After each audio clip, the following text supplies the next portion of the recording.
मेरा नाम राजा राम बिहारी, आप देख रहे हैं पब्लिक रिकॉर्ड न्यूज। दोस्तों 1 जुलाई और सोमवार का दिन है और आज के दिन से 3 आपराधिक कानून में बदलाव किए गए हैं।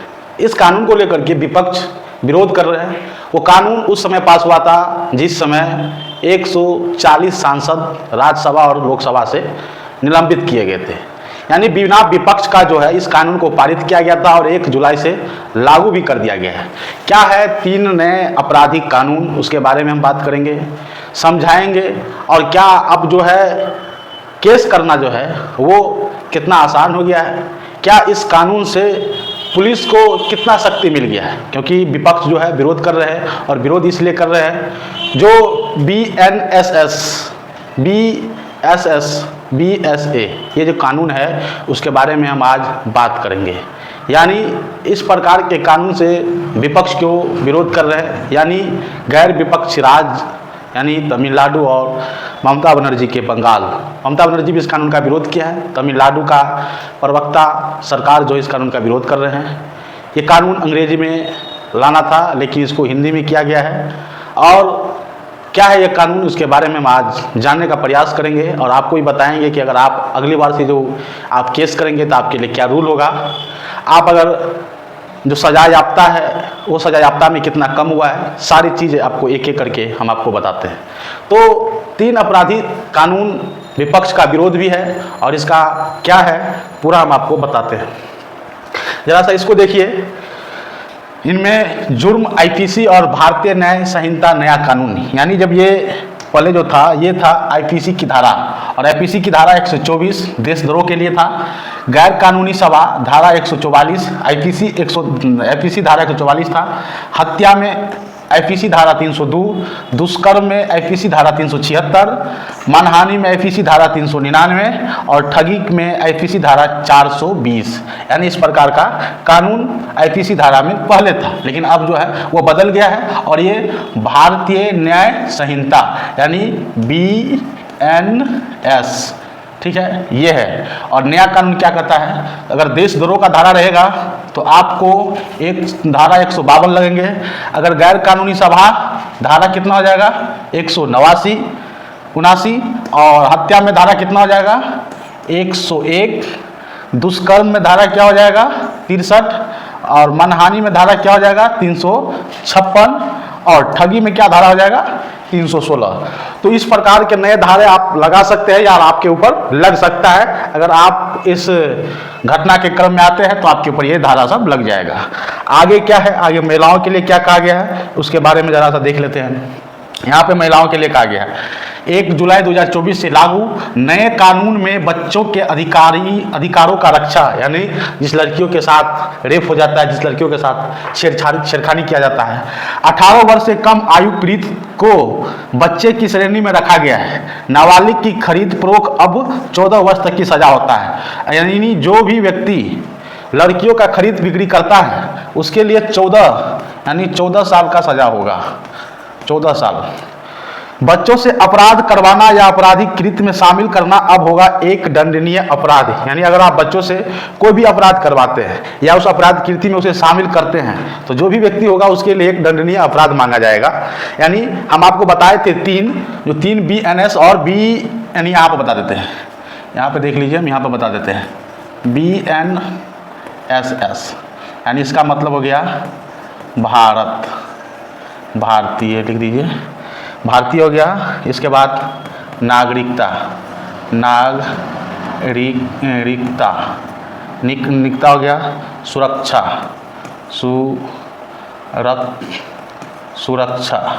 इसके बाद हो गया आपका संहिता, यानी BNS का मतलब हो गया भारतीय नागरिकता सुरक्षा और संहिता, यानी पूरा को हम एक बार डिलीट कर देते हैं। इसके बाद हम आपको यहाँ बता देते हैं।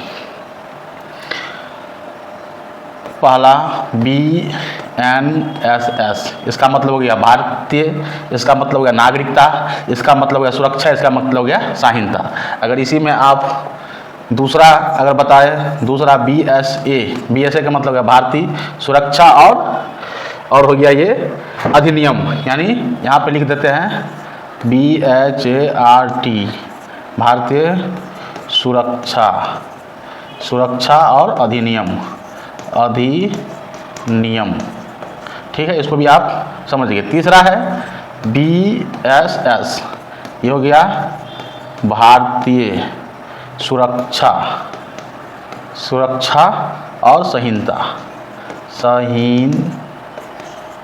ठीक है। तो इस प्रकार के 3 कानून हैं और तीनों कानून का नाम ने हम आपको बता दिया।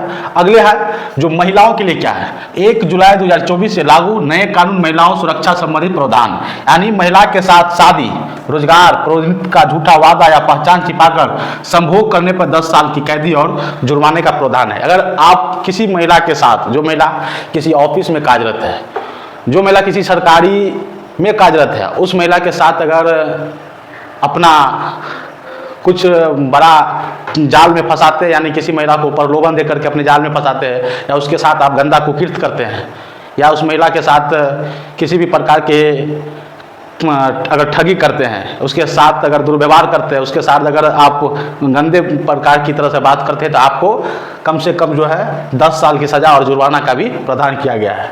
पूर्व विवाहित होते हुए इस तथ्य को छिपाकर किया गया दूसरा विवाह करने पर 10 साल तक की और कैदी जुर्माना भी प्रावधान है।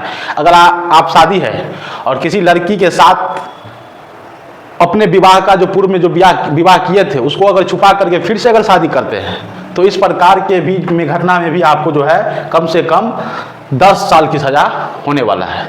तो आपने समझ गया कि लड़की के साथ और महिलाओं के साथ क्या कानून है और क्या कार्रवाई किया जाएगा, यानी 2 कानून आपको महिला सम्मान के बारे में किया गया है। तो आप 2 कानून देख सकते हैं। फिर आगे क्या कहता है, तो आगे हम आपको बताएंगे ये कानून क्या है। कानून के बारे में एक एक तथ्य आपको बताने की कोशिश करते हैं। 3 अपराधिक कानून, भारतीय न्याय संहिता, भारतीय नागरिक सुरक्षा संहिता और भारतीय साक्ष्य संहिता सुरक्षा, यानी पहला हो गया ये, दूसरा हो गया ये और तीसरा हो गया ये। यानी पहला हो गया भारतीय न्याय संहिता और दूसरा यहाँ से भारतीय नागरिक सुरक्षा संहिता और तीसरा आ गया भारतीय साक्ष्य संहिता।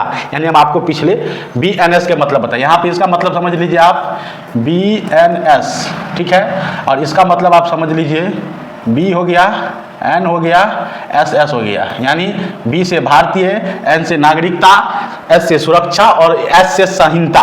और पाला में है B से भारतीय, N से न्याय और S से संहिता। और तीसरा में क्या है भैया, तीसरा में आपको B और SS हम बताए थे, पिछले हम बताए थे, यह है भारतीय साक्ष्य संहिता, ठीक है। यहाँ पे देखिए, इस विधेयक को बीते साल संसद के दोनों सदन में ध्वनि मत से पारित किया गया था। इस विधेयक को दोनों सदन से पास करते समय सिर्फ 5 घंटे की बहस की गई थी और ये वह समय था जब सांसद ये विपक्ष के 140 सांसद को निलंबित कर दिया गया था। उस समय विपक्ष और कानून के जानकारों ने कहा था कि जो कानून देश की न्याय व्यवस्था को बदल कर रख देगा उस पर संसद में मुकम्मल बहस होनी चाहिए थी। यानी संसद में विपक्ष और सत्ता के बीच में ये बहस होनी चाहिए था, तब जाकर के उस कानून को लागू करना चाहिए था, लेकिन ऐसा नहीं किया गया है। सोमवार से भारतीय न्याय संहिता, भारतीय नागरिक सुरक्षा संहिता और भारतीय साक्ष्य अधिनियम, भारतीय दंड संहिता 1860, दंड प्रक्रिया संहिता 1973 और भारतीय साक्ष्य अधिनियम 1972 की जगह ले चुके हैं। नए भारतीय संहिता में नए अपराधों को शामिल किया गया है, जैसे में शादी का वादा करके धोखा देने के मामले में 10 साल तक की जेल होगा, नस्ल, जाति, समुदाय, लिंग के आधार पर मॉब लिंचिंग के मामले में आजीवन कारावास की सजा, छिनैती के लिए 3 साल तक जेल। यानी कभी काल किसी महिला के साथ या किसी भी लड़की के साथ कभी जो है धरपकड़ होता है या किसी उनका जेवर या उनका बैग छीन लेता है, तो इस प्रकार के अपराधियों के लिए 3 साल तक जो है जेल होगा। UPA जैसे आतंकवाद रोधी कानून को भी इसमें शामिल किया गया है। 1 जुलाई की रात 12 बजे से देश भर के 650 से ज़्यादा जिला न्यायालय और 16,000 पुलिस थानों को ये नई व्यवस्था अपनानी है। अब से संज्ञेय अपराधों की CRPC की धारा 154 के बजाय B, N और S की धारा 173 के तहत केस दर्ज करना होगा। FIR पहला है, क्या कहता है, FIR जांच और सुनवाई के लिए अनिवार्य समय सीमा तय की गई है। अब सुनवाई के 45 दिनों के भीतर फैसला देना होगा। शिकायत के 3 दिन के भीतर FIR दर्ज करना होगा। अगर आप थाना पे जाते हैं, शुरू में लड़ाई मारपीट हो जाता है तो एप्लीकेशन लिख करके दिया जाता है, वहाँ पे उस समय केस तो होता नहीं है दर्ज, वहाँ पे कुछ समय लगता है, तो तकरीबन 3 दिन का समय दिया जाएगा और 3 दिन में FIR दर्ज करना ही होगा। दूसरा है FIR अपराध और अपराधी ट्रैकिंग नेटवर्क सिस्टम्स CTNS के माध्यम से दर्ज की जाएगी। ये प्रोग्राम राष्ट्रीय अपराध रिकॉर्ड ब्यूरो के तहत काम करता है। CTNS में एक 72 अपग्रेड किया गया है, जिससे लोग बिना पुलिस स्टेशन गए ऑनलाइन ही FIR दर्ज करा सकेंगे।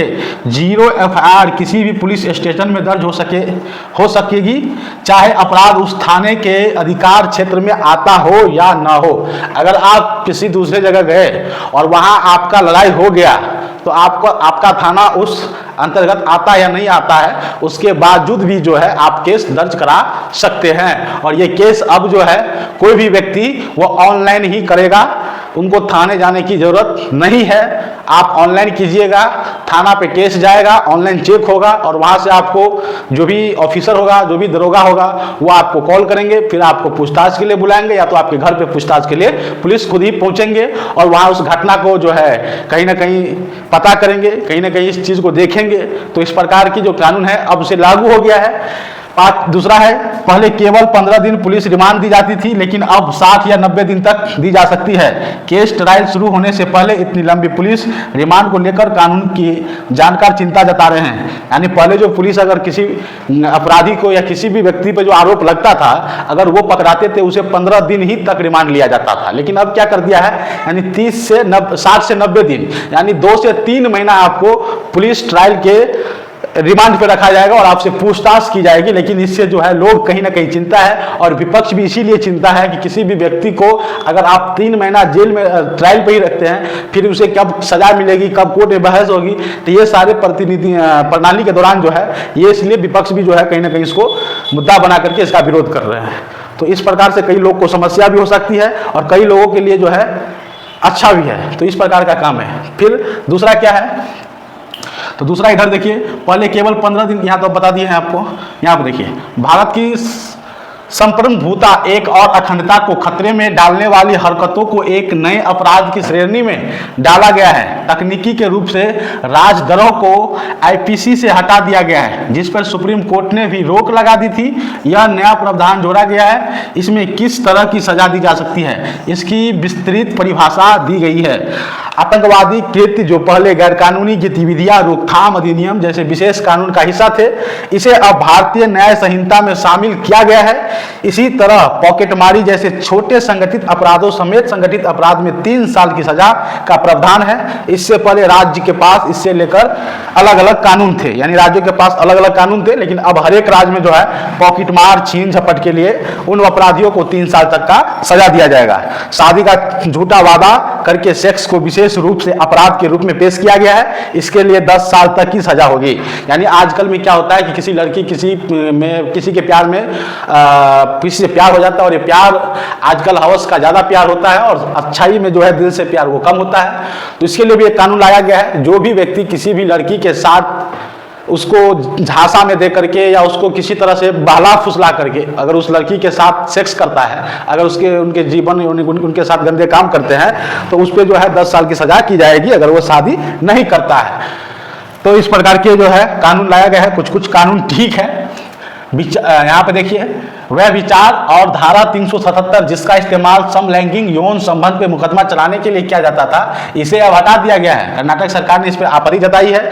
उनका कहना है कि 377 को पूरी तरह से हटाना सही नहीं है, क्योंकि इसका इस्तेमाल अप्राकृतिक सेक्स के अपराधों में किया जाता है। जांच पड़ताल में अब फॉरेंसिक साक्ष्य जुटाने को अनिवार्य बनेगा। यहाँ पे देखिए, सूचना प्रौद्योगिकी का अधिक उपयोग जैसे खोज और प्राथमिक रिकॉर्डिंग सभी पूछताछ सुनवाई ऑनलाइन मोड में करना होगा। अब सिर्फ मौत की सजा पाए दोषी ही दया याचिका दाखिल कर सकते हैं। पहले NGO या सिविल सोसाइटी ग्रुप भी दोषियों को ओर से दया याचिका दायर कर देते थे। यानी अगर इस प्रकार की घटना है तो कहीं ना कहीं अब इस चीज को जो है कहीं ना कहीं सरकार के द्वारा जो है इस तरह के कानून लाए गए हैं। वहाँ पे जो है विपक्ष पूरी तरह से इनका विरोध कर रहे हैं। तो इस पे आप लोग क्या सोचते हैं, आप लोग भी कमेंट बॉक्स में बताइएगा। क्या ये कानून जो है या आप लोगों के लिए है या क्या इस कानून से आप लोगों को दिक्कत है? क्योंकि देखिए, अपराधियों के लिए तो कहीं ना कहीं दिक्कत होगा और जो भी कानून इनमें से हटाया गया है। बहुत सारे कानून जैसे आत्महत्या जैसे ये घटनाएं होते हैं उसको भी सरकार इसमें से हटा दिए गए हैं। कई सारे कानून जो महिलाओं के लिए बात की गई, जिस तरह से महिलाओं के साथ लव जिहाद हो जाता है, आजकल किसी जात से किसी जात की लड़की को फंसाता है, बहला फुसला करके उसके साथ शारीरिक संभोग करता है, फिर बाद में वो लड़का छोड़ देता है, उसको शादी का झांसा भी दिया जाता है, लेकिन फिर बाद में शादी नहीं होता है। कई प्रकार के कई मॉबलिचिंग केस भी हो जाते हैं, इसी में जो है कभी लव जिहाद का नाम दिया जाता है। तो इस प्रकार के कानून में अगर किसी भी लड़की के साथ कोई लड़का अगर ठग फुसला करके उसको शादी का झांसा दे करके उसे वादा कर करके उसके साथ सेक्स कर लेता है और उसके साथ गंदी चीज़ें कर लेती है और फिर उसको चाहता है कि कहीं ना कहीं उसको जो है छोड़ दे और फिर छोड़ देता है, फिर उसका परिवार कहीं ना कहीं तबाह होता है, तो इसके लिए महिलाओं के लिए जो बातें लाई गई है वो कहीं ना कहीं सही है।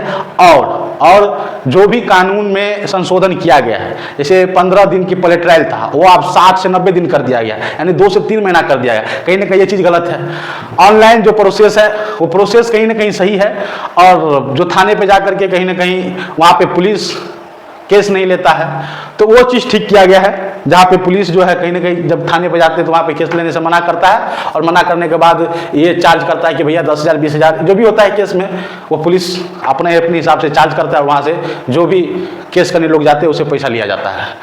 तो 3 नए आपराधिक कानून के बारे में हमने आपको समझाया, विपक्ष ने क्यों विरोध किया उसके बारे में भी बताया कि विपक्ष जो है इस कानून को इसलिए नहीं मानते क्योंकि ये कानून पूरी तरह से सत्ता अपने पक्ष में और बिना विपक्ष का ये जो कानून लाया गया है, इस कानून से कई ऐसे पॉइंट है जिससे लोगों की परेशानी बढ़ सकती है, वहाँ पे पुलिस की शक्तियाँ बढ़ सकती है, क्योंकि 15 दिन के ट्रायल के बजाय अगर आप 60 से 90 दिन रखते हैं तो कहीं ना कहीं ये खतरनाक कानून है, वहाँ के लिए खतरनाक है। और महिलाओं के लिए जो बातें की गई है वो कहीं ना कहीं सही है। तो इस बारे में आप लोग क्या सोचते हैं, आप लोग एक बार जरूर बताइएगा कमेंट करके।